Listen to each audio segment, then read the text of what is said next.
काय काय करतो आपण? म्हणजे जायचं जरा काम आहे, कुठं जायचं? ते जवळ जेवणाला. मग तिथं काय असतं? कचोरी, वडा वडा पाव, ते सगळे सगळं त्या ज्याच्या हातात मागणार नाही त्याच्या हाताने बनविलेलं. 8 दिवस का काम करतो का?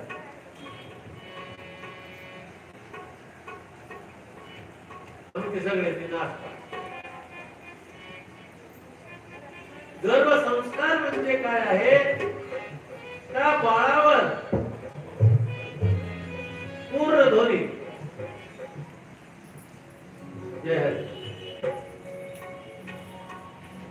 नामसार्थाचा ध्वनी पडायला पाहिजे. म्हणून छत्रपती शिवाजी महाराज चरित्र वाचावं.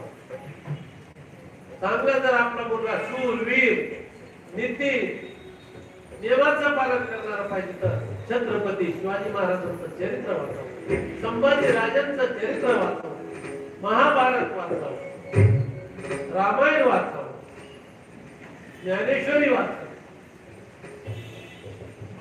कीर्तन भजन भागवत कथा याचं श्रवण करायचं, चिंतन करायचं.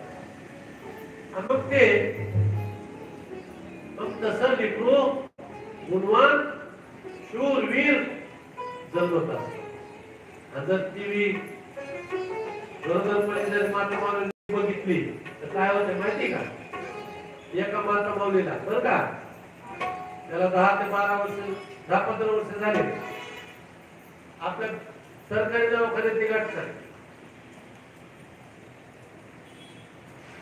ते प्राण्याचं चॅनल बघायची नाही सवय नाही का? नाही टीव्हीवर डिस्कवरी,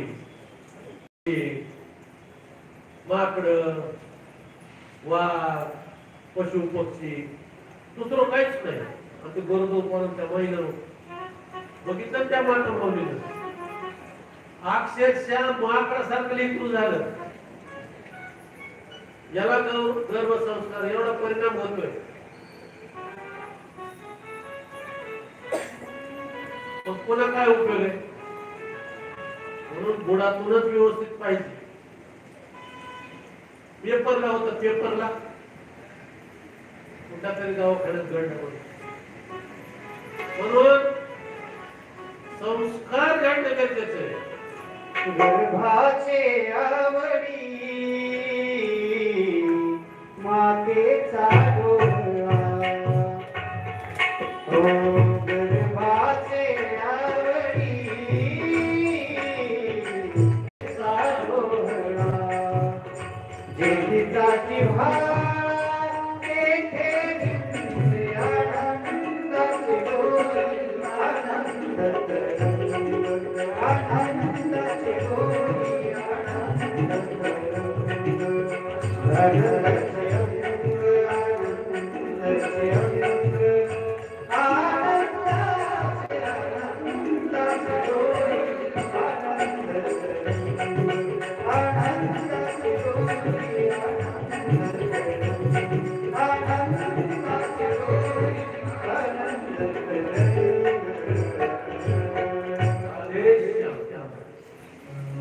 आनंदाचे डोळे, आनंदाचे म्हणून ते वलय आपण जी साधना करतो, जप घेतो, ती वलय आपल्या भोवती फिरत असतं, शक्ती निर्माण होती, ती चक्र तयार होत असत आणि ते चक्र आपल्याला सांभाळायचं.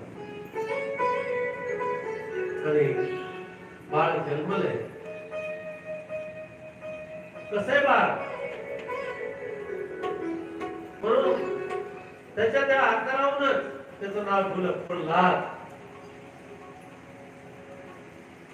असा आल्हाद आहे. आणि त्या बाळानं बोलते वेळेस पहिला शब्द ओम उच्चारला. बघा किती पाठ, ओंकार